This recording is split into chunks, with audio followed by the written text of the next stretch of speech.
The first sound Aisha Coleman noticed was laughter, bright, careless, and sharp enough to cut through marble. It rose from the center of the grand hall like champagne foam, spilling over crystal railings and gilded balconies, echoing beneath the domed ceiling of the Oceanographic Museum of Monaco. 500 guests turned almost in unison, drawn by the same instinct that makes people slow down at accidents.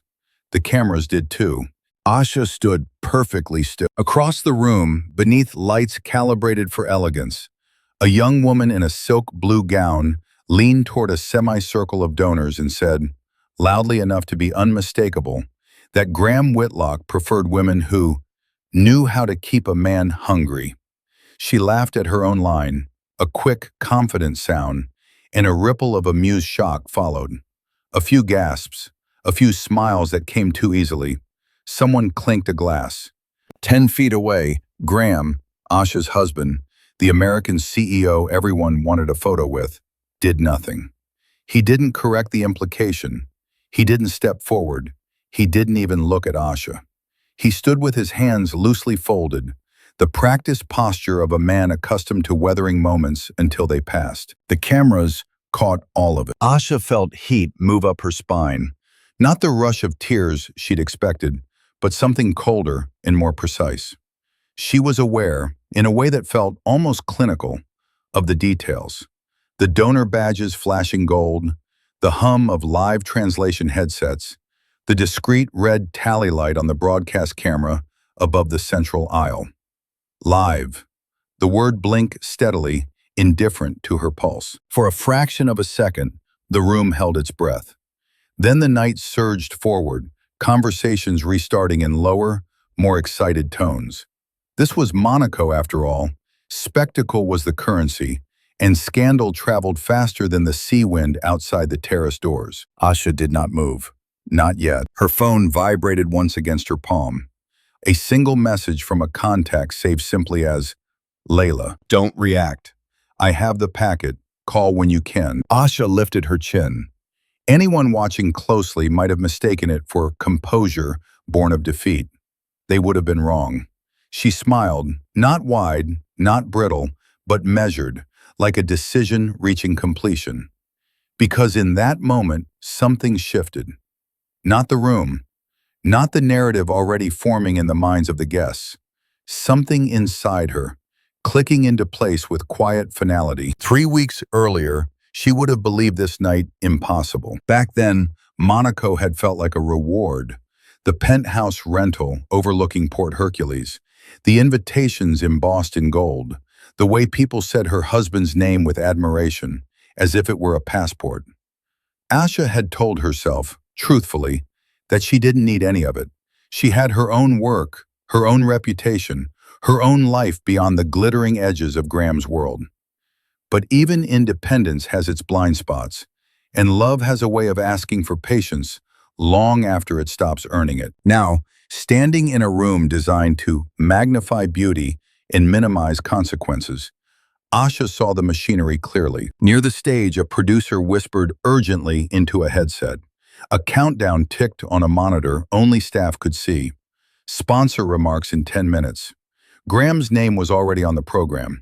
His donation announcement, his microphone. The night wasn't unraveling, it was aligning. If you're listening to this and you feel that pull, the sense that something is about to break open, stay with me.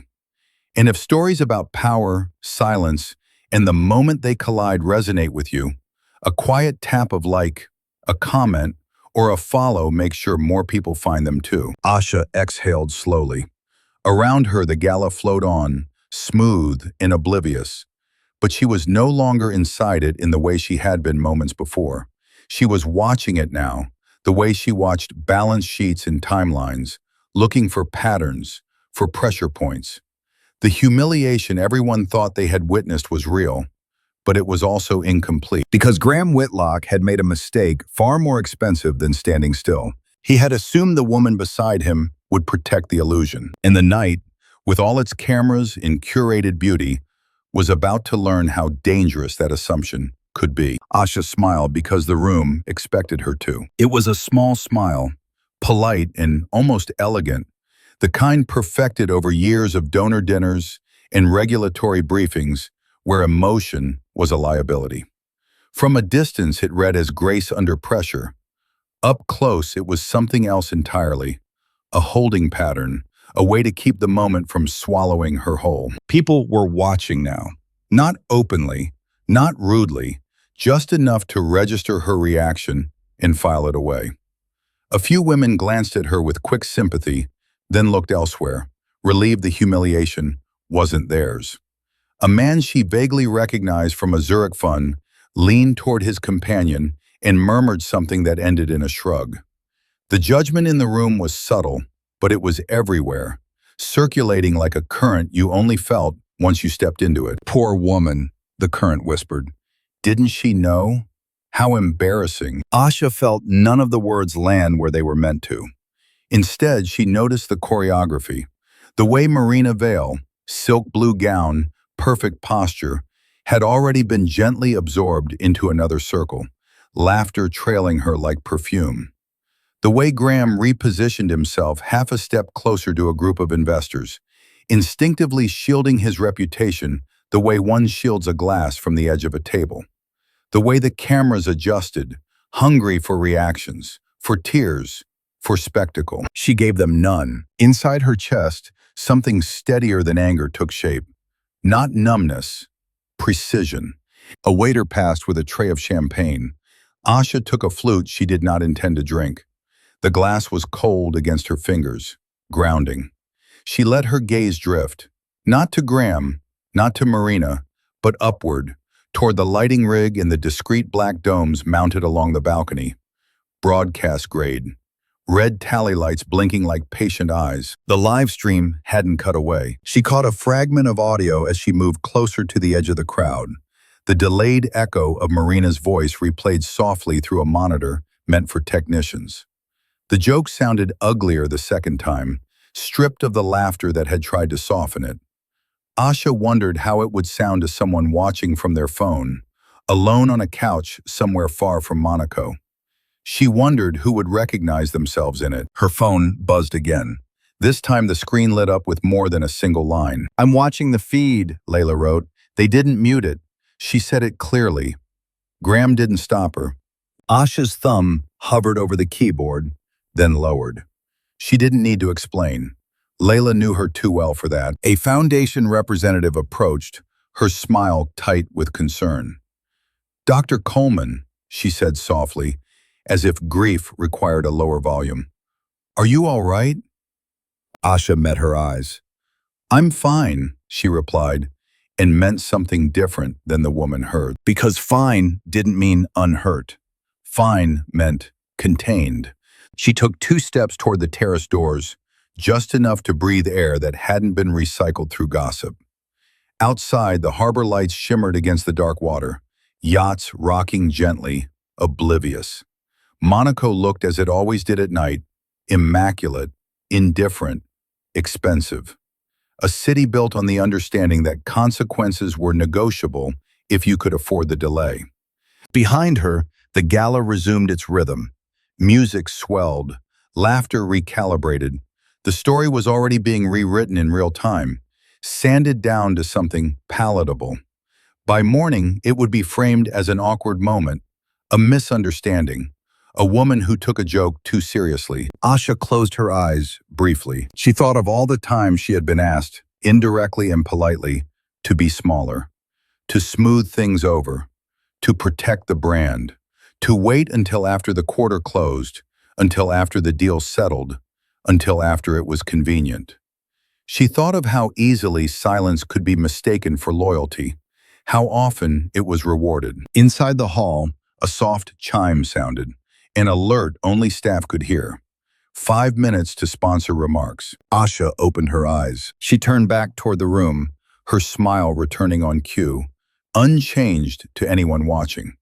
But beneath it, something had hardened into clarity. Whatever this night was becoming, it would not pass over her like weather. She would not be an anecdote traded between courses. She would not absorb the embarrassment so others could remain comfortable. Graham glanced up then, finally noticing her movement. Relief flickered across his face when he saw the smile. He nodded once, almost imperceptibly, as if to say, "Thank you," as if this too were something she was expected to manage. Asha held his gaze for a beat longer than necessary. The smile didn't reach her eyes. It didn't need to. It was no longer for him, or for the room, or for the cameras still rolling overhead. It was for herself. A marker, a quiet promise. The night hadn't broken her. It had misjudged her. 3 weeks earlier, Monaco had looked like a promise. Morning light poured through the glass walls of the penthouse, turning the harbor into a sheet of molten silver. Super yachts rested like polished sculptures, their flags barely stirring in the breeze. From this height, everything appeared orderly. Wealth arranged into neat lines, chaos kept safely offshore. It was the version of Monaco people recognized instantly, the one photographed and shared and envied. Asha stood barefoot by the window, coffee cooling in her hands, watching the city wake up below her. On the surface, her life fit the image perfectly. The American expert flown in for consultations, the wife of a rising fintech star, the woman who belonged in rooms where decisions were made quietly and fortunes shifted without noise. From the outside, nothing was wrong. That was the danger of appearances. They didn't crack under pressure. They absorbed it. Behind her, Graham's side of the bed was already empty. The sheets were smooth, untouched, as if he had never slept there at all. He'd left early, another breakfast with investors, another meeting that couldn't wait. He'd kissed her cheek absently, phone already in his hand, attention elsewhere. It wasn't unkind. That would have been easier to name. Asha had stood in the doorway and watched him go, listening to the elevator hum carry him downward, counting the seconds out of habit. She told herself she was imagining the tightness in her chest. She told herself this was what ambition looked like up close. On the kitchen counter sat a slim leather notebook, unremarkable at first glance. Inside it, however, lived a record no one else knew about.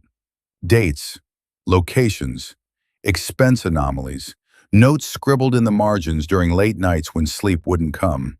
Not accusations, observations, the kind Asha had been trained to make over a career spent unraveling financial narratives designed to look clean. She called it her integrity file. It hadn't started as suspicion. It started as discipline, a professional reflex. When something didn't align, when numbers drifted, when explanations came too smoothly, she wrote it down.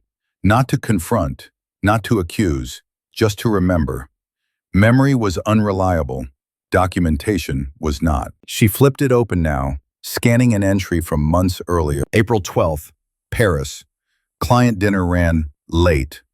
Card charged twice at same hotel. At the time, she closed the notebook and told herself she was being unfair. Everyone in Graham's world traveled. Everyone billed aggressively. Everyone blurred lines in ways that made compliance officers uncomfortable and CEOs rich. She had confronted him once, gently, choosing her words the way she always did when stakes were high. He'd laughed then. Not cruelly, almost indulgently. "You see ghosts because it's what you do for a living," he'd said. "Not everything is a crime, Ash." She'd apologized that night for questioning him, for bringing work home, for making him feel distrusted.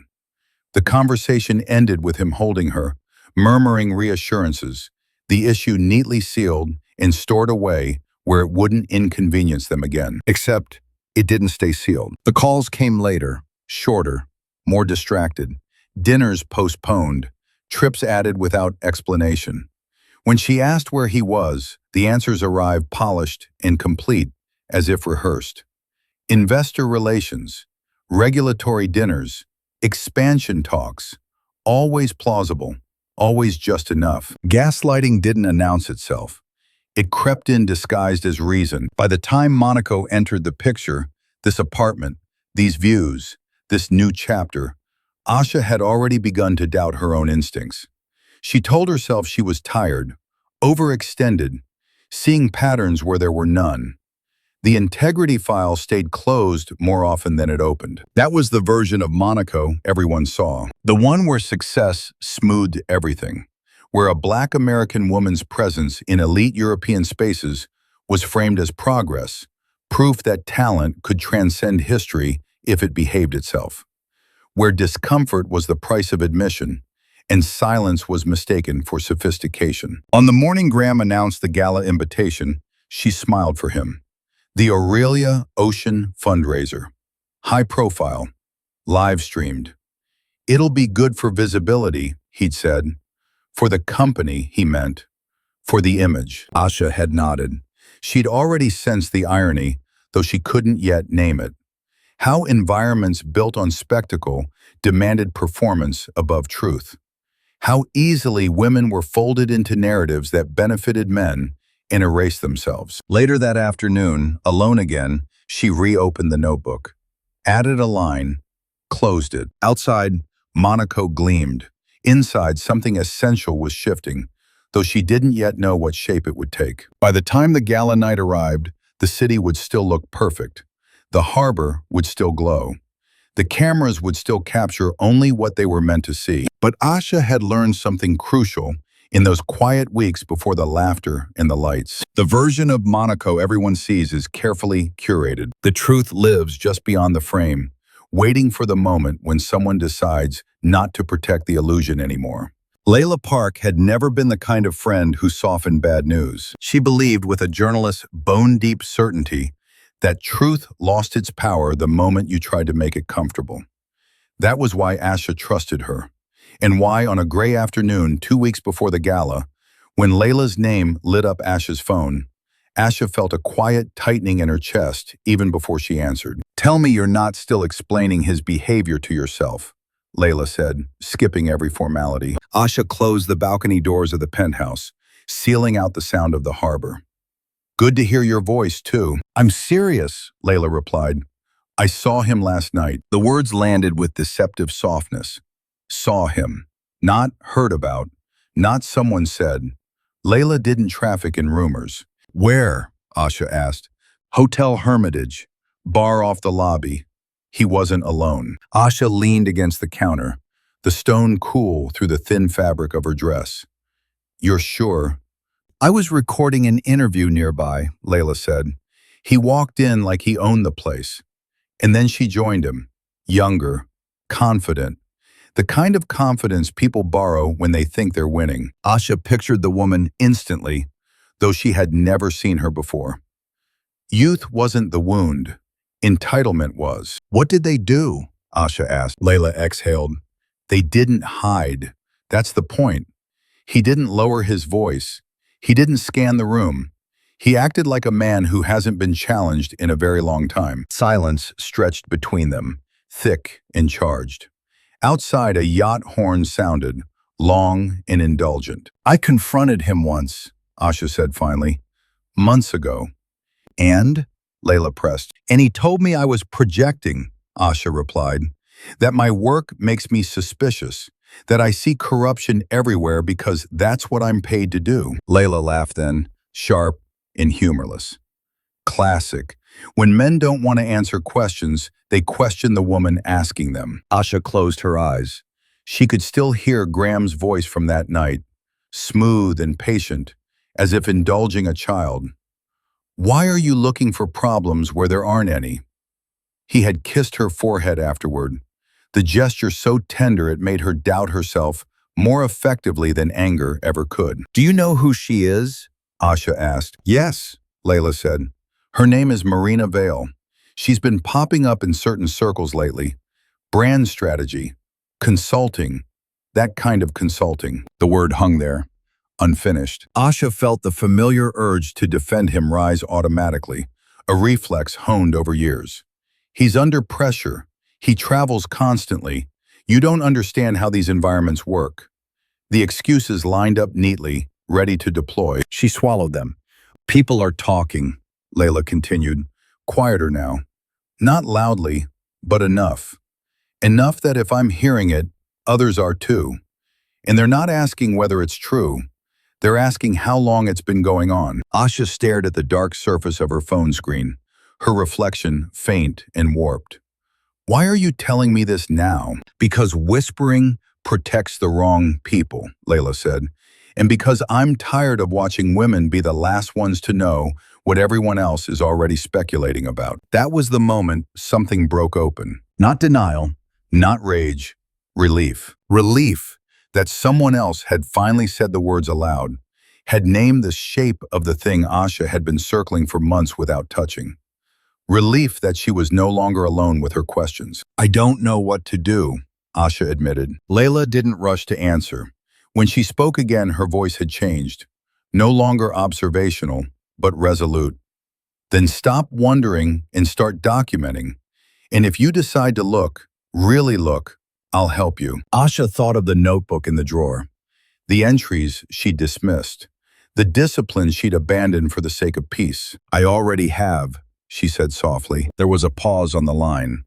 Then Layla said, good, because if this is what it looks like, the truth won't stay contained forever. It never does. When the call ended, Asha stood alone in the quiet penthouse, the city glittering below as if nothing had changed. But something had. A line had been crossed, not by Graham, not even by Marina, but by the simple act of someone refusing to whisper any longer. Asha opened the drawer, took out the notebook, turned to a blank page. This time, she didn't close it. The decision didn't arrive like lightning. It arrived the way gravity does. Quiet, inevitable, impossible to argue with once you felt its pull. Asha didn't cry after the call with Layla. She didn't throw anything, or pace the apartment, or scroll through old photos looking for proof of happiness she could still salvage. She did what she had trained herself to do for most of her adult life when the stakes were high and the truth inconvenient. She sat down and began to think. Monaco glittered outside the windows, relentless in its beauty. Sunlight bounced off chrome railings in white stone, off yachts that cost more than most people would earn in a lifetime. It was a city built to distract you from questions like, at what cost and to whom? Asha had always known that. She just hadn't realized how thoroughly she had let herself become part of the scenery. She opened the integrity file again, not the notebook this time, but the digital one, encrypted, time-stamped, boring by design. It wasn't a weapon, not yet. It was simply a record of reality, preserved in case reality ever needed defending. Dates aligned too neatly to be coincidence. Travel schedules overlapped with expenses that didn't make sense. Vendor names repeated across countries where Graham claimed to be meeting different people. Patterns emerged the way they always did once you stopped telling yourself there was nothing to see. What surprised her wasn't how much evidence already existed. It was how long she had been carrying it without acknowledging what it meant. Asha leaned back in her chair and stared at the ceiling, letting the weight settle. This wasn't a question of confronting a husband. It wasn't even a question of infidelity, though the word still stung when it surfaced. This was about power, how it moved, how it hid, how it fed on silence. And silence, she was beginning to understand, had never been neutral. Her phone buzzed with a message from Graham. Dinner ran long. Be back late. No explanation. No apology. No question.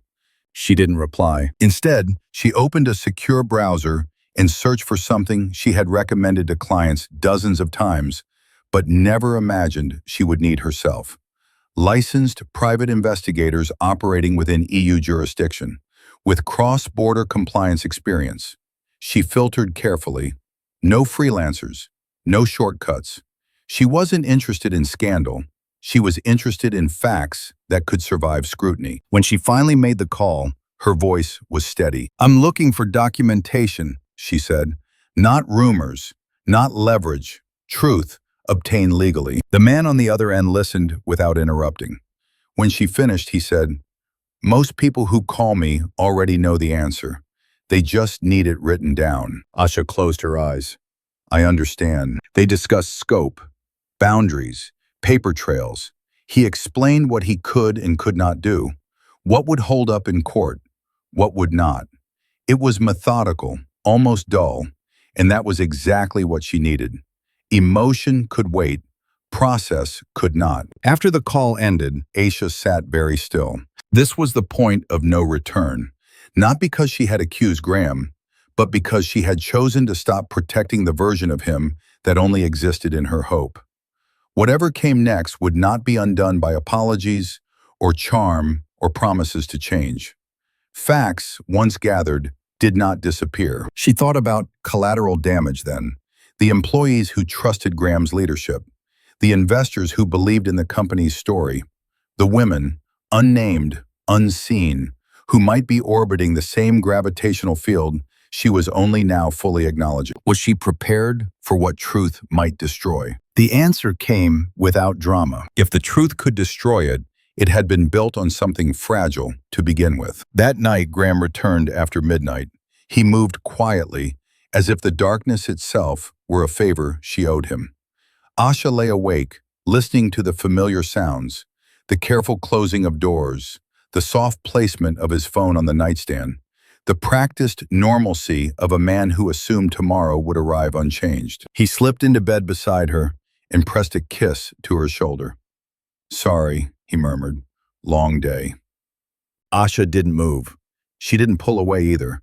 She simply lay there, staring into the dark, feeling the space between them expand into something vast and unmistakable. This wasn't anger. This wasn't heartbreak. This was gravity. And it was pulling her somewhere she could no longer pretend not to be going. The first file arrived on a Tuesday, not with drama, not with a warning. It appeared in Asha's secure inbox at 6:42 a.m., tagged with a neutral subject line that could have belonged to any client case. Initial findings, Phase 1. She read it standing at the kitchen island, still in her robe, the city barely awake outside the windows. The document opened cleanly, methodically, as if it were explaining a supply chain disruption or a tax discrepancy. Dates, locations, photographs, screenshots of messages stripped of sentiment and presented as data points. There was Graham, unmistakably Graham, seated across from Marina Vale in a hotel bar in Nice. Another image from Milan, another from Paris. Different nights, similar posture, familiar intimacy, the lean in, the shared smile, the casual proximity of two people who had rehearsed this closeness. Asha felt the betrayal register the way she imagined a bone fracture might, sharp, undeniable, and strangely distant. It hurt, but it didn't unmoor her. She had expected this. Her body seemed to know it before her mind allowed the words to form. She scrolled. The messages were worse than the photos. Not because they were explicit, they weren't, but because they were efficient, negotiated, promises embedded inside affection like fine print. "We'll talk about your contract once Monaco settles. I'll make sure you're taken care of. Trust me, trust me." Asha closed the file and set the tablet down carefully, as if sudden movement might break something. She pressed her palms to the cool stone of the counter and waited for tears that didn't come. This was not the worst part. She knew it instinctively. The second file arrived 48 hours later. This one was heavier, larger. It took longer to load. Phase 2, financial correlation. Asha sat down before opening it. What unfolded on the screen felt less like betrayal and more like recognition. Expense reports cross-referenced with travel logs. Corporate cards charged for client hospitality on nights when no clients appeared on calendars. Reimbursements approved without scrutiny. Vendor names repeated too often in too many cities for coincidence to be plausible. There it was, the shape she recognized, the architecture of misuse. She felt something inside her go very still. Infidelity was personal, painful, humiliating. But this was systemic. This was a man who didn't just lie to his wife. This was a man who assumed rules were flexible if you occupied enough space, who treated corporate funds as extensions of his own appetite, who understood that most people would rather look away than ask questions that might implicate themselves. Asha forwarded the file to a private folder and opened her calendar. Within an hour, she had scheduled 2 consultations, one with a European compliance attorney she trusted, another with a former regulator who now advised companies on crisis containment. She did not send the files. Not yet.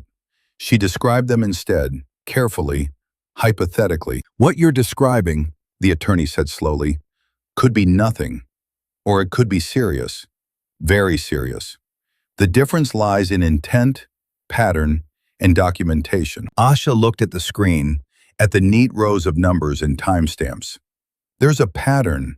There was a pause. Then you need to be cautious and prepared. Prepared. The words settled heavily. That evening, Graham called to say he'd be delayed again. His voice was relaxed, almost cheerful. Things are moving fast, he said. You know how it is. I do, Asha replied. He didn't hear the shift in her tone. Or maybe he did and chose to ignore it. Either way, he hung up believing the night belonged to him. Asha stayed up late, reading everything again. She noted inconsistencies, highlighted anomalies, built timelines. This was familiar ground. She had done this for banks and boards and regulators. The difference now was the face at the center of the web. Just after midnight, another file uploaded. Supplemental, third-party interviews. Asha's breath caught. The investigator had spoken, carefully, legally, to two people connected to Graham's expansion team. Not whistleblowers, not yet, but their statements carried the weight of discomfort. The pauses, the careful phrasing, the shared sense that something was off, but that no one wanted to be the first to say it aloud. And then there was one sentence that stopped her cold. It wasn't just the money. It was the way he made people feel replaceable. Asha leaned back, the chair creaking softly beneath her. This was the file she hadn't prepared for. Betrayal could be survived. It was intimate but contained. What she was looking at now reached beyond her marriage, beyond humiliation, beyond a single woman's pain. It touched employees, partners, investors, people whose lives intersected with Graham's decisions whether they knew it or not. She understood then why the investigator had labeled this Phase 2. Phase 1 was about truth. Phase 2 was about consequences. Asha closed the tablet and sat in the dark, the glow of Monaco spilling through the windows like nothing in the world was wrong. Somewhere down the hall, Graham's phone buzzed with a message she would never see. She didn't feel broken. She felt awake. And for the first time since this began, she allowed herself to think the thought she had been avoiding. If this ever came into the light, it would not stay small, and neither would she. The third realization arrived quietly, which made it more dangerous than the first two. Asha had already accepted the affair. She had already absorbed the financial misuse. Those were shocks, sharp, immediate, painful. What unfolded next was slower, colder, and far more corrosive. It did not announce itself as a revelation. It emerged the way patterns always do, through repetition. She saw it first in the timelines. Different cities, different years, different women. The same sequence. Graham would meet them during expansion phases, new markets, new partnerships, new support roles. The women were never senior. They were never equals. They were always positioned just low enough in the hierarchy to need something he controlled. A contract renewal, a recommendation, a visa extension, an introduction that could open doors otherwise closed. Asha mapped it out on a private screen, color-coding dates and names, watching the story assemble itself without emotion. She felt like an archaeologist brushing dust from an artifact she wished did not exist. Marina Vale wasn't an exception. She was the most recent entry. The investigator's supplemental notes were careful, almost restrained. He didn't editorialize. He didn't speculate. He documented. That discipline made the conclusion unavoidable. Each woman entered the picture during a moment of professional vulnerability. Each received sudden access, private dinners, travel opportunities, one-on-one strategy sessions that bypassed formal channels. Each was promised something that could not be easily verified. And when the relationship cooled, the access disappeared. Contracts ended. Roles shifted. Opportunities evaporated. Asha felt her stomach tighten, not with jealousy, but with recognition. She had seen this structure before, just never this close. It was a system masquerading as romance, intimacy weaponized as incentive. A ladder offered only to be kicked away once climbed. The phrase surfaced in her mind uninvited, clinical, and precise. Quid pro quo. She opened one of the interview summaries again, reading between the lines this time. The pauses, the careful disclaimers, the way one woman said, "I thought I was being chosen," and another said, "I thought it was my fault when it ended." Fatal, shame, silence. That was how the system sustained itself. Asha leaned back in her chair, eyes closed, the room humming softly around her. This wasn't about infidelity anymore. It wasn't even about betrayal in the narrow sense. It was about power exercised without consequence, about how easily professional ambition could be exploited when wrapped in charm and plausible deniability. She thought of Marina again, the confidence she had worn at the gala like armor, the joke that had landed because it was designed to land, because it relied on an old, reliable narrative. Woman versus woman, spectacle over substance.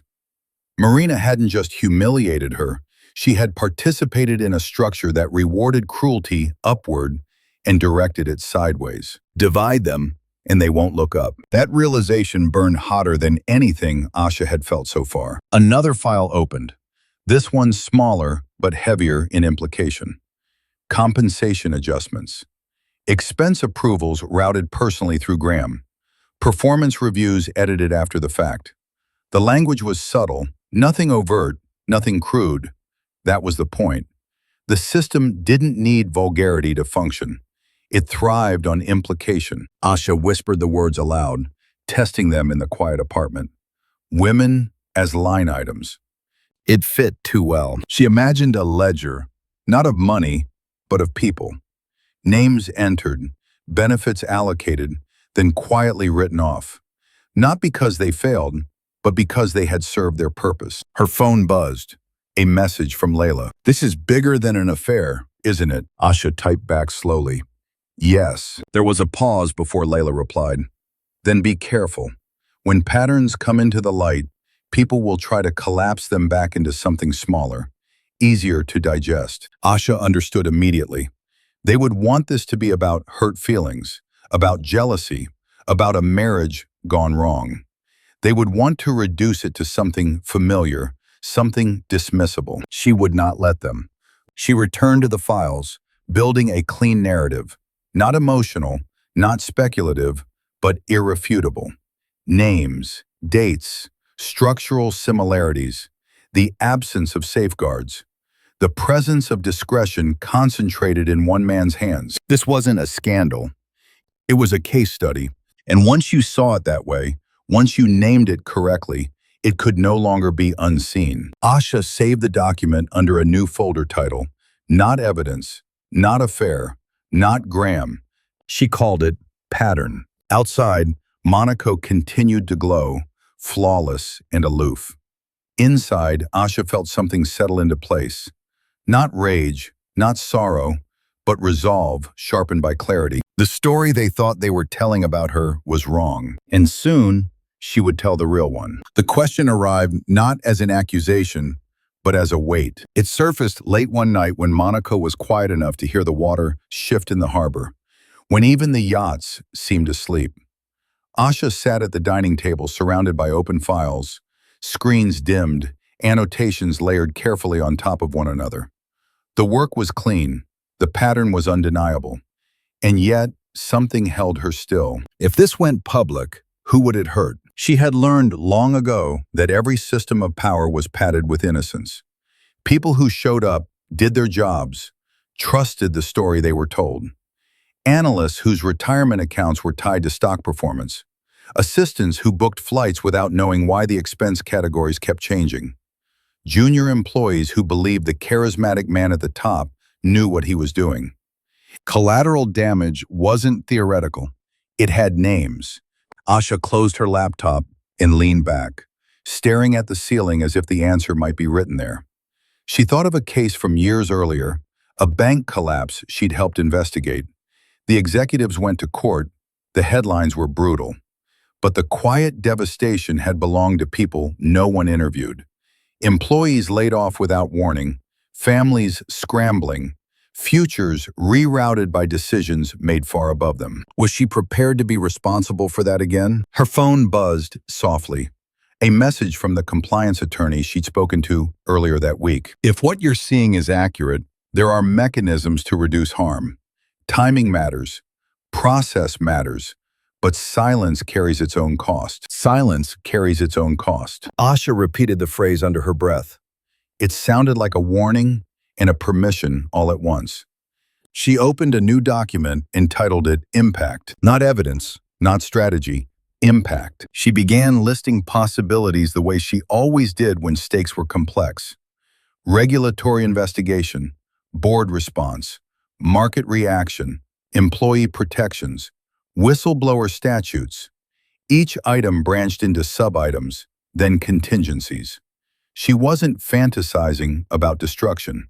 She was mapping responsibility. The question wasn't whether damage would occur. It was whether continuing to protect the illusion would cause more. Asha thought of the women whose names sat quietly in her pattern folder, of the way their careers had narrowed after proximity to Graham, not expanded, of how easily they could be framed as consenting, their ambitions used against them in any future accounting of events.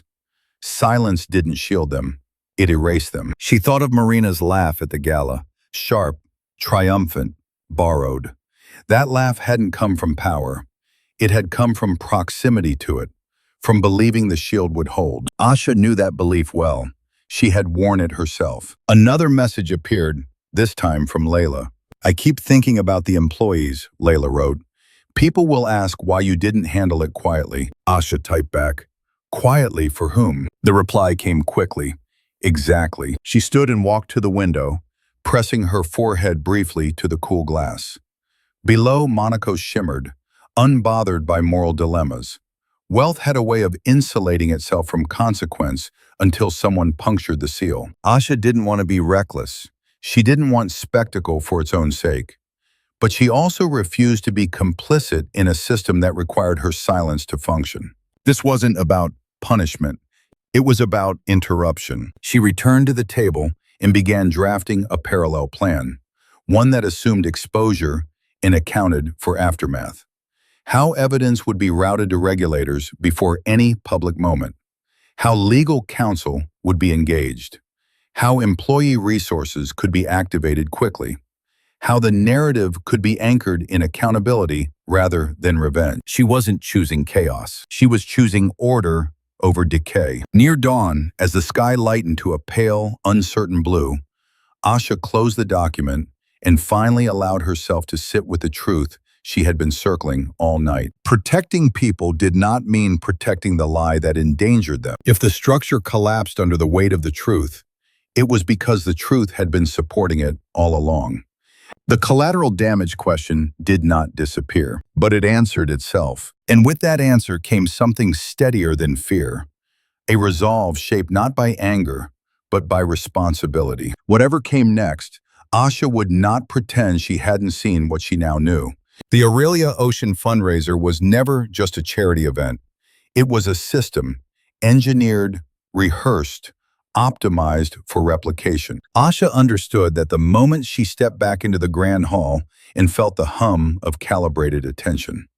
This room was built to be remembered in fragments. Crystal chandeliers positioned for maximum refraction. Sight lines cleared for uninterrupted camera sweeps. Elevated platforms that made applause look like consensus. Every detail existed to be captured, compressed, and redistributed. This wasn't a gathering, it was a content factory. She moved through it slowly, a practiced glide that suggested ease. Her heels made no sound on the marble, but her presence registered. People looked, then looked away. The moment with Marina had already been clipped, mentally bookmarked. Somewhere, someone was replaying it, deciding how to frame it for an audience that preferred simple villains and familiar scripts. Asha refused to give them one. Near the center aisle, a camera operator adjusted focus, tracking a cluster of donors laughing too loudly. The red tally light blinked, steady, patient, live. The feed hadn't cut. It never did during high net worth events, Donors wanted proof of relevance, evidence they'd been there. She caught a glimpse of a monitor tucked discreetly behind a floral installation. The broadcast delay counter ticked down from 12 seconds. Enough time to dump a glass of champagne on someone and have it echo forever. Enough time to change a life. Asha didn't look at the screen again. She didn't need to. She knew how these machines worked. She had advised companies on crisis containment after viral moments, explained how narratives formed in the first 60 seconds and hardened by the third clip, how the person who appeared most composed often won, regardless of truth, how outrage traveled faster than nuance, but documentation outlasted both. Across the room, Graham stood near the stage, jacket buttoned, smile calibrated. He was in his element now. The earlier moment had been absorbed, neutralized by movement and noise. He shook hands, accepted compliments, leaned in for photos. To anyone watching, he looked unbothered, resilient, in control. That, Asha realized, was the point. The gala wasn't designed to protect people. It was designed to protect narratives. A foundation staffer approached her with a polite urgency. "Dr. Coleman," she said, lowering her voice, "we're about 5 minutes out from sponsor remarks." Asha nodded. "I'm aware." "You'll be joining Mr. Whitlock on stage?" the woman asked. "For the announcement," Asha replied. Not a lie, just incomplete. The staffer smiled, relieved. Order maintained, assumptions intact. Asha felt the weight of the moment press closer. Not fear, but focus. This room could turn anything into spectacle. That was its function. The question was whether spectacle had to be empty. She passed Marina near the bar. The woman was radiant, flushed with adrenaline and approval. Their eyes met briefly. Marina's expression flickered, triumph shading into something like uncertainty before she turned away. The machine had already rewarded her performance. It would not protect her if the story changed. Asha thought of the word clip again. Clips were ruthless. They stripped context. They chose sides for you. Once released, they belonged to no one. She stopped near the edge of the crowd and took a breath, slow and deliberate. The decisions she'd made in quieter rooms had to survive this one. If she spoke, it couldn't be emotional. It couldn't be sprawling. It had to be precise enough to travel intact through compression and commentary. Truth, she had learned, needed structure to survive virality. The lights near the stage brightened subtly, a cue only those watching closely would notice. The program was advancing. Applause began to gather itself, like a wave deciding whether to break. Asha felt the gravity of it then. Not the night, not the room, but the mechanism itself. This gala would amplify whatever it was given. It always had. The machine was already running. All that remained was to decide what it would produce. Asha slipped through a narrow service corridor just as the applause near the stage began to swell. The hallway smelled faintly of citrus cleaner and overheated electronics. The invisible spine of the gala where cables ran and staff moved quickly without being seen. This was not a place meant for donors or headlines. It was where things actually happened, where sound was routed, where decisions were executed, where mistakes became permanent. Her phone vibrated the moment she stopped walking. Layla calling. Asha answered without speaking. "I'm on," Layla said. No greeting, no softness. The low murmur of a newsroom hummed behind her voice. "I just finished the legal review. We're clear on what you can say and how. The regulator packets are queued. Paris, London, and the US. They go out whether you speak tonight or not." Asha closed her eyes briefly. "So this isn't reckless?" "No," Layla said. "It's documented. It's defensible. It's real." Asha leaned against the wall, cool concrete grounding her as the weight of that word settled. Real. Not rumor, not interpretation, not a woman's pain dismissed as emotion. Real enough to survive cross-examination. Real enough to cost powerful people sleep. "I need to know something," Asha said quietly. "If I don't do this here, if I let the night pass, does it change what happens?" There was a pause on the line. the kind that meant Layla was choosing accuracy over comfort. Yes, she said finally, it gives them time to shape the story, to frame you, to reduce this to a marital issue instead of what it is. Asha exhaled slowly. She could hear the gala through the walls now, the music shifting, the applause cresting again as the program advanced. Time was compressing, minutes folding in on themselves. How long do I have? Asha asked. About 5 minutes before they bring Graham up, Layla replied. After that, the machine will run without you. 5 minutes. Asha glanced down at her phone as another message came through. This one from the compliance attorney. If you speak, anchor to structure. Avoid adjectives. Let documents do the work. She almost smiled. Send me the final index, Asha said to Layla, the public safe one. It's loading now, Layla replied. Asha, once you start this, they will call you vindictive. They will say you wanted attention. They will say you could have handled it privately. Asha opened the file as it appeared on her screen. Clean, organized, each section labeled with care. She felt an unexpected calm wash over her, the kind that came only when chaos had been reduced to something navigable. Let them, she said. None of that changes the facts. Silence stretched between them, heavy with understanding. I'm proud of you, Layla said then, softer. Not because you're burning anything down, but because you stopped carrying what was never yours to carry. Asha swallowed. Stay on the line. I'm not going anywhere. Footsteps approached at the far end of the corridor, staff moving briskly, headsets glowing faintly. Asha stepped back into the shadow, heart steady, mind sharpened to a blade's edge. She skimmed the index one last time, not reading so much as confirming what she already knew. This wasn't a speech.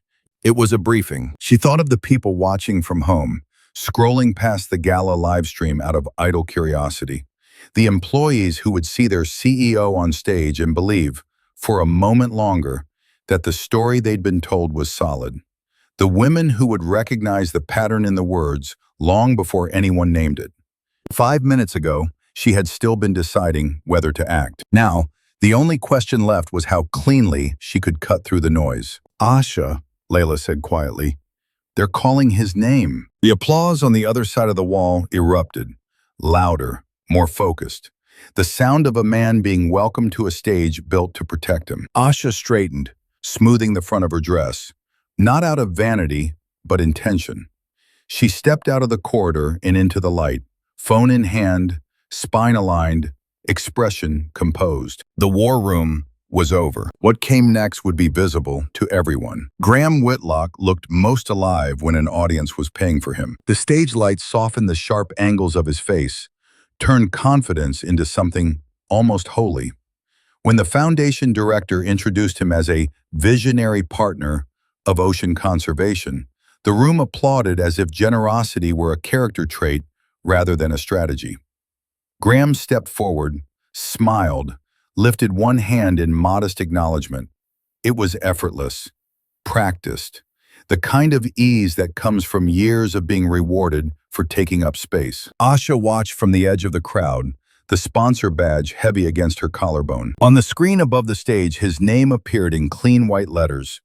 Graham Whitlock, CEO, Whitlock Financial. The live stream camera tightened its frame. The red tally blinked. Live. Graham began to speak, smooth, warm, calibrated. He thanked the foundation, praised global cooperation, mentioned sustainability as if the word were a lock he knew how to pick. The audience laughed at the right moments. The machine purred along, satisfied. Then his eyes found Asha. For a split second, something flickered across his expression. Relief, almost. As if her presence in the room, still composed, still silent, confirmed that the earlier humiliation had been contained, handled, managed the way she always managed things for him. His gaze held hers with an unspoken instruction. Don't. Asha felt the instruction clearly. It wasn't fear, it was ownership. It had been like that for a long time, she realized. Not in overt commands, not in cruelty that left bruises anyone could photograph. In subtler ways. in expectations that settled on her shoulders until she carried them without noticing. Protect the brand, smooth the moment, absorb the discomfort, make it easier for everyone else to pretend. Graham believed silence belonged to him because he had benefited from it for years. The speech ended to applause.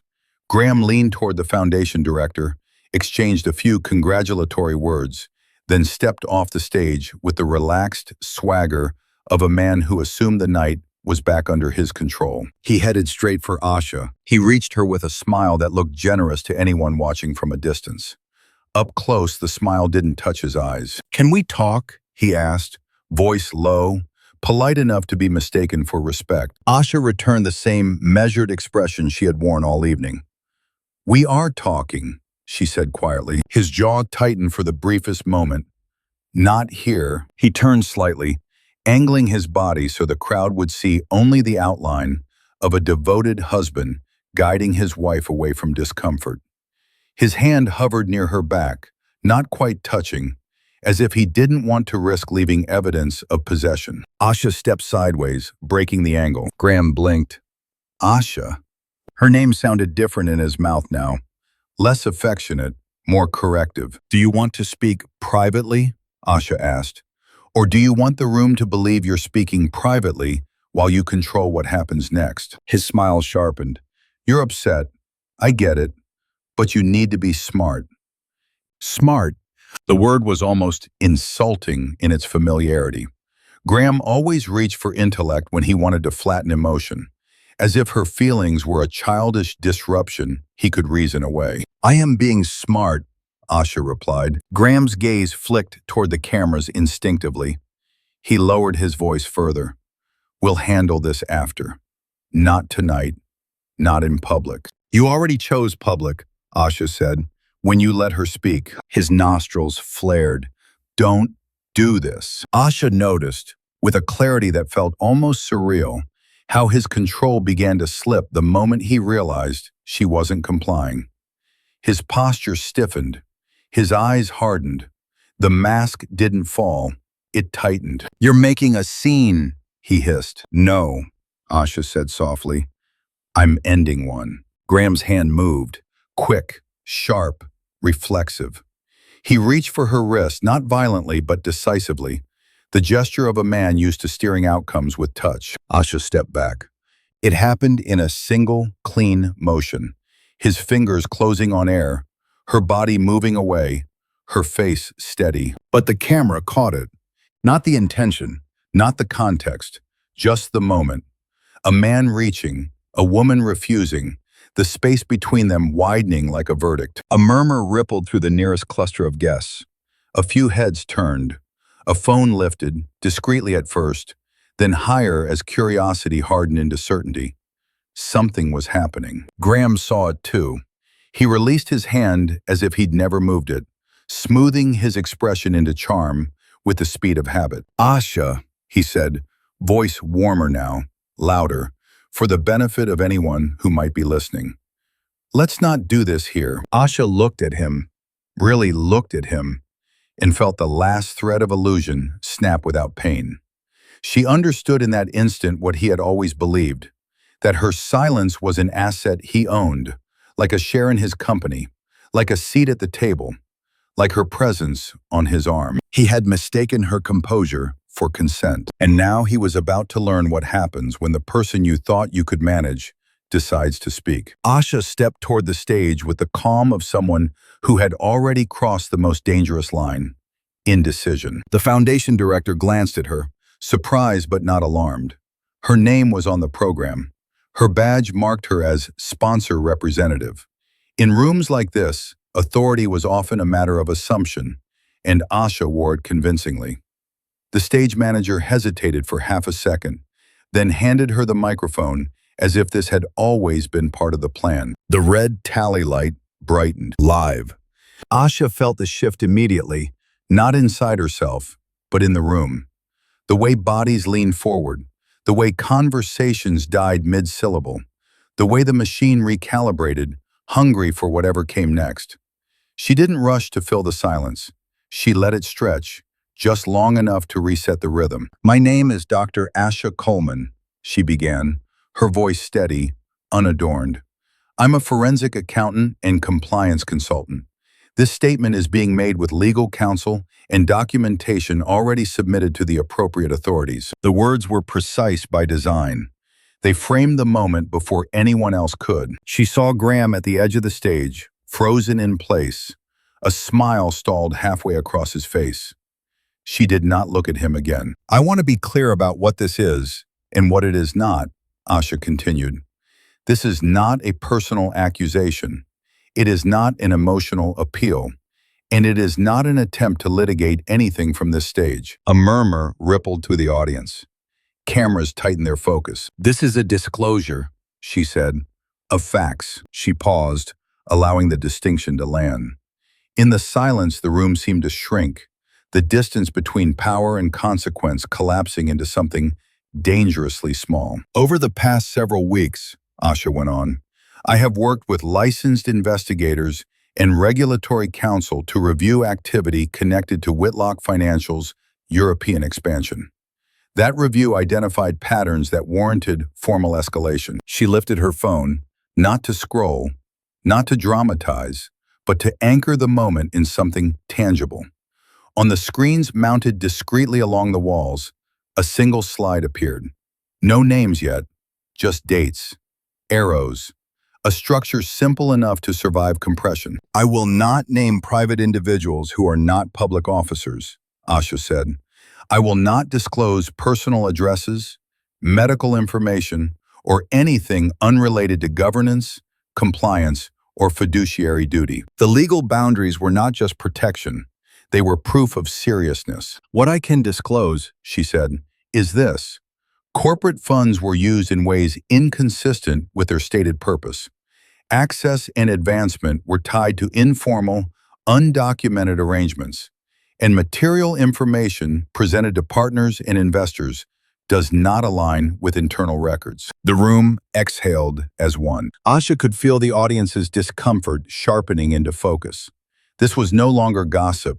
This was language they recognized, words that carried weight in boardrooms and court filings. The machine struggled to turn it into spectacle and failed, because there was nothing flamboyant to exaggerate. "This information has been routed to regulators in the US and Europe," Asha continued. "Independent review is underway. Any conclusions will be drawn by the appropriate bodies, not by me." She let that stand. Then, carefully, she added the line that changed everything. "My purpose tonight is not punishment. It is interruption." Graham moved then, a step too fast, too late. Security shifted instinctively, not aggressively, just enough to signal that the flow of the program had changed. Control was no longer his by default. Asha met the camera again, not the room, not the donors, but the unseen audience beyond the lens.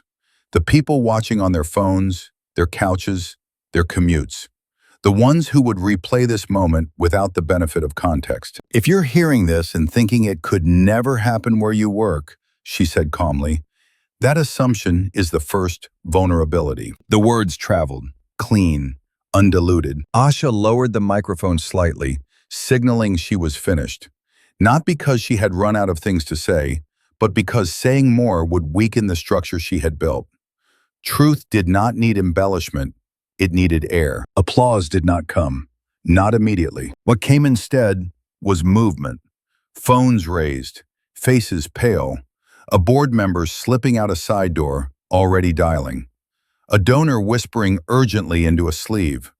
A journalist's eyes lighting with something close to awe. The machine had expected a mess. What it received was a case file. And somewhere beyond the lights and marble and money, the story broke free of the room, intact enough to survive the fall into millions of hands. The silence didn't last. It fractured, not into chaos at first, but into layers. Confusion, then recognition, then the unmistakable tension of people realizing they were standing inside a moment that would outlive them. Asha felt it in the air as she stood at the podium, the microphone still warm in her hand. She hadn't finished. She had only set the term. "Some of you are already asking the wrong question," she said, her voice steady, cutting cleanly through the low murmur that had begun to rise. You're asking how bad this is. The right question is how deep. She nodded once toward the technician at the edge of the stage. This time, the screen behind her changed deliberately. Not a data dump, not a shock image, a ladder, 4 rungs, cleanly labeled. This is how accountability works, Asha said, not as a spectacle, as a sequence. The first rung appeared. 1. Abuse of power. Informal arrangements tied to professional access, Asha said. Promises made without documentation. Opportunities extended privately and withdrawn quietly. Emails appeared, names redacted, dates visible. Language that sounded harmless in isolation. Let's revisit your role after the quarter. I'll take care of it. Trust me. Asha didn't explain further. She didn't need to. The room knew what it was seeing. Anyone who had ever sat through compliance training felt the ground shift beneath their feet. This is where people tell themselves it's complicated, she continued, that it's mutual, that no rules were technically broken. She paused. That pause is where harm begins. The second rung slid into place. 2. Misuse of corporate funds. Spreadsheets replaced emails. Expense categories highlighted. Dates aligned across cities. Hotel charges labeled client engagement on nights with no clients on record. A low sound moved through the audience. Not outrage yet, but calculation. Investors leaned forward. Board members stared at the screen, already replaying internal audits in their minds. This is where the story stops being personal, Asha said, and starts being fiduciary. Graham's face had gone pale. He stood rigid near the stage, jaw clenched, eyes darting between the screens and the exits. Asha did not look at him. The third rung appeared. 3. Investor deception. The room stiffened. Side-by-side slides filled the screen now. Internal projections next to external presentations. Numbers that almost matched, but didn't. Growth curves smoothed just enough to look inevitable. Risks minimized. Liabilities deferred. Optimism stretched past the point of honesty. This, Asha said quietly, is where confidence becomes misrepresentation. A donor near the front muttered something sharp under his breath. A board member stood abruptly and stepped away, phone already at her ear. The gala's polished calm began to crack, hairline fractures spreading fast. The fourth rung waited a beat longer than the rest. Asha let it. When it appeared, the room seemed to shrink. 4. Regulatory exposure. This is not my conclusion, Asha said. It's a consequence. How does dictional overlap? Timelines showing when reporting thresholds were crossed. Nothing sensational. Everything devastating. This is the point where systems stop protecting individuals, she said, and start protecting themselves. The latter was complete. No names had been shouted. No insults thrown. No accusations screamed. And yet, the impact was unmistakable. This was not a woman confronting a man. This was a professional dismantling a structure, rung by rung, with the kind of care that made denial impossible. The live stream counter, visible only on a small monitor near the stage, ticked upward rapidly. Tens of thousands, then more. Clips were already forming, screenshots, captions, reactions, but the core remained intact. The structure survived compression because it had been designed to. Asha lowered her hand. I won't speculate on outcomes, she said. I won't dramatize what comes next. That belongs to regulators, boards, and courts. She looked out at the audience, at the donors, the executives, the people who had come expecting beauty and benevolence, and had instead been handed a mirror. What I will say, Asha concluded, is that ladders work both ways. They can elevate, and they can expose how far someone has fallen. Behind her, the screen went dark. For a heartbeat, no one moved. Then the room erupted, not with applause, but with urgency. Voices rose, phones rang, security shifted. The gala, once a seamless machine, became a swarm of consequences colliding in real time. Asha stepped back from the podium. The evidence had done its work. Everything above it was already giving way. The first aftershock hit before the room finished emptying. Phones vibrated in waves, screens lighting faces with a blue glow that made everyone look suddenly older. Messages stacked, alerts multiplied. The gala's careful choreography collapsed into clusters of urgency. Donors huddled, board members disappeared through side doors. Security tightened its perimeter not to keep people out, but to keep the moment from spilling everywhere at once. It failed. Outside the museum, Monaco's night air carried a different sound now. The overlapping pings of notifications, the low murmur of voices replaying what they just witnessed, the unmistakable acceleration of a story breaking free of its origin. Clips were already circulating, short, brutal, captioned within seconds. Asha's opening line, the ladder, the moment Graham reached and she stepped away. Each fragment detached from the whole, racing ahead to meet audiences who would decide what it meant before they ever saw it complete. Inside, the debate ignited. This was supposed to be a fundraiser, someone said, voice sharp with indignation, as if context were a shield. She should have handled it privately, another insisted, clutching a phone like proof. A third voice cut through, quieter but steadier. Privately for whom? Asha stood near a column at the edge of the hall, the marble cool against her back.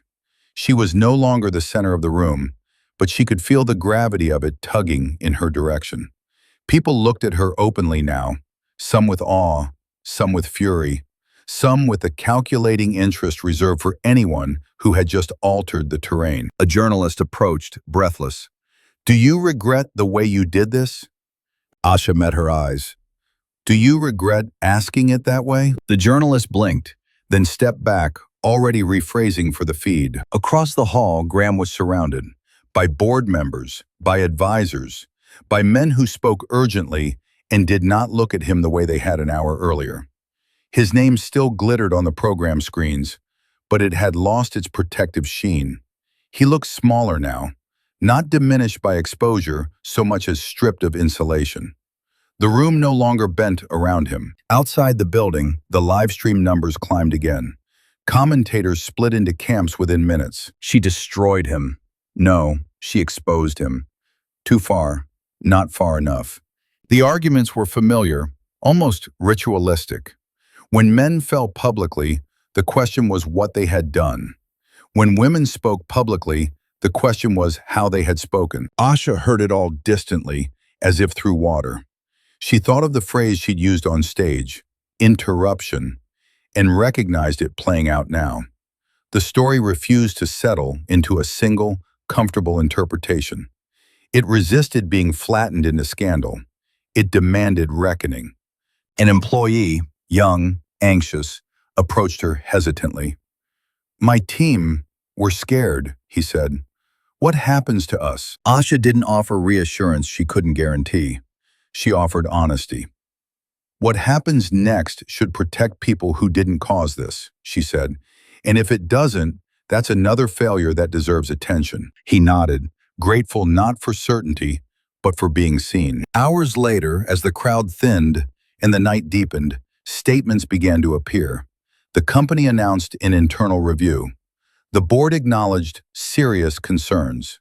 Regulators declined comment, which in itself was a kind of thunder. And still, the debate raged. Was it ethical to expose wrongdoing in public? Was timing a form of cruelty? Did spectacle cheapen justice? Asha walked out into the night alone, the harbor lights reflecting in fractured lines across the water. She checked her phone once, not to read the commentary, but to confirm what mattered most. The disclosures had been received. The clock had started. Behind her, the museum glowed as it always had, a monument to permanence that had just hosted a moment anything but. Ahead of her, the city hummed, indifferent and alive, ready to metabolize whatever came next. She knew the labels would keep coming. Vindictive, brave, calculated, too much. None of them changed the truth. Accountability always felt excessive to those who benefited from the absence of it. And silence, once broken, could never be reassembled the way it had been. Asha breathed in the salt air and kept walking. The aftershocks were only beginning. The story did not end with sirens or verdicts or a neat moral wrapped in applause. It ended quietly, the way real endings often do. Asha moved out of the penthouse before the headlines settled into consensus. She chose a smaller apartment overlooking the water, not the harbor this time, but a stretch of sea that looked different every morning. The furniture arrived in pieces. The silence did too. She learned slowly that quiet could be chosen, not endured. The investigations took their time. They always did. Boards reorganized, statements were revised. Lawyers spoke in careful sentences designed to say everything and nothing at once. Graham's face appeared on screens for a while, then less often, then mostly in the past tense. The world did what it always does with fallen men. It processed, debated, moved on. Asha did not become a symbol by trying to be one. She became one because she refused to perform reconciliation for an audience that had never paid the cost of silence. She testified when asked. She declined interviews that wanted tears instead of facts. She accepted the ones that asked better questions. Messages arrived from women she had never met, assistants, analysts, consultants, who recognized the latter before anyone named it. They didn't ask how to be brave. They asked how to be prepared. Asha answered when she could. She connected them to counsel. She shared frameworks, not platitudes. Help, she learned, was most effective when it respected people's intelligence. Her work changed shape. It deepened. She built a practice around interruption, systems that surfaced uncomfortable truths early before harm metastasized. Companies hired her not because she was famous, but because she was precise. Because she had stood in a room designed to turn everything into spectacle and had refused to cheapen the truth. Some nights, doubt returned. It always does. Had she gone too far? Had the timing been cruel? The questions arrived like old habits, familiar and persistent. When they did, she remembered the alternative, the cost of pretending nothing was wrong, the erosion of self that comes from carrying silence that was never yours. This life was not a fairy tale. There was no montage that fixed everything. There was work. There were consequences. There were mornings when freedom felt heavy because it required constant choice. But there was also integrity, space, the unremarkable miracle of waking up without shrinking. Asha stood on her balcony one evening as the light folded into the sea and understood something simple and final. Power was not the absence of loss. Power was choosing yourself when the world expected you to disappear quietly. If this story moved you, if you've ever felt the pressure to stay silent for someone else's comfort, share it, like it. Leave a comment with the part that stayed with you. Follow the channel for stories that refuse easy endings and choose truth anyway. Some lives aren't rebuilt to look perfect. They're rebuilt to be honest, and that is more than enough.